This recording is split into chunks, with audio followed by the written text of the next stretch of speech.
Hi, Cornelius. Welcome to our interview session for Scottish Ventures. I'm very happy and glad to have you here as an interviewee, and I'm looking forward to hear more about customer target verification and testing. Hey, Kate, thanks a lot for having me here. I'm really excited to chat with you and see what I can contribute. Okay, so that was short and concise introduction, but I know that you have crazy great stories to tell us today. Well, maybe you then start with the introduction of yourself and tell us what you're doing. What have you been doing? Yeah, I'm Cornelius from Germany.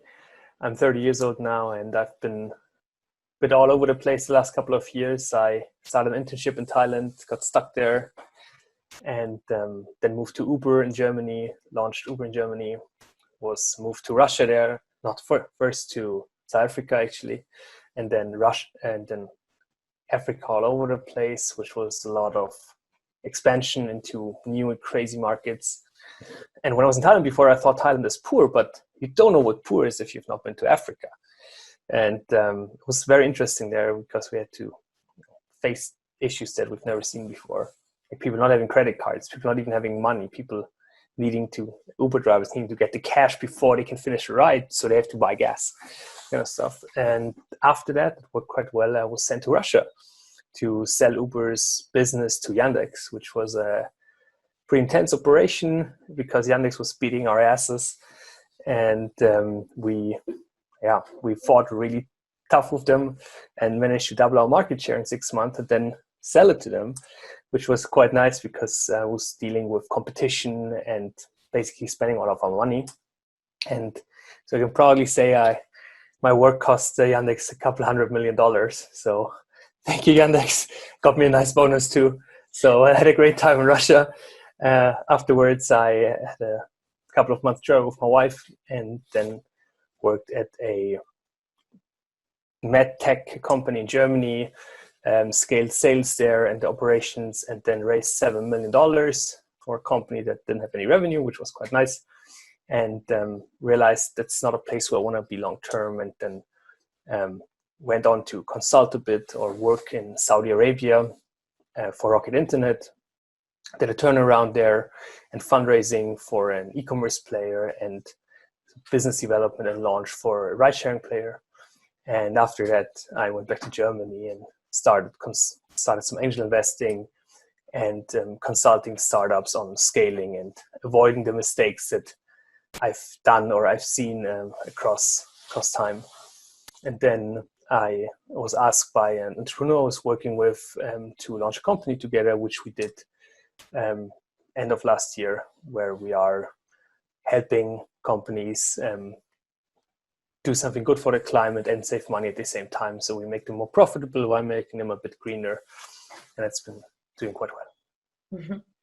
Wow, I can make a list where Cornelius have been the last 5 years. That's quite an adventure you had and so many experiences.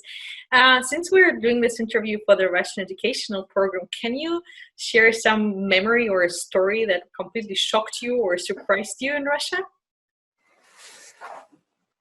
Good question. So I was surprised how nice people are, because in January, I mean, my role there was to cut out funding and basically streamline the operation. And we had to move around 150 employees from 15 cities in Russia all to Moscow. And it was a quite intense undertaking, but people were quite nice with me and very friendly. And what didn't surprise me that we had a lot of after-work drinks.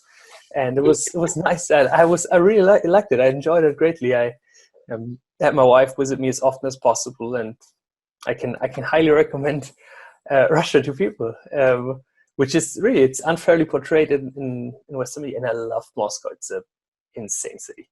Yeah, well, I mean, there's quite a contrast because some people asking, "Oh, I have no clue about Russian community and startup environment. Can you tell me more?" And you're like, "Yeah, I recommend it. I have been there." And this is a big contrast, but that's very cool. I really find it very cool. I'm not a big fan of Moscow though, but there is a reason because I'm from St. Petersburg. Okay, of course you can't. Yeah, of course. But I enjoyed some time in Moscow in the startup community, so we are kind of square now, more or less. And the people are so smart. Yeah, they are. It was insane. Like I was first in Germany, where Germans all think we're pretty smart. And then obviously I went to Africa, where the kind of general quality of people is not so great, but I was blown away in Russia. Like our people were so smart, and it was like we had such an overabundance of brilliant people. It was amazing. Cool. Yeah. Wow. So you said that you're now consulting startups from preventing them doing typical mistakes. What are the key elements of actually validating and testing your target customer? Can you give us some few 1, 2, 3? I think the very first element is that,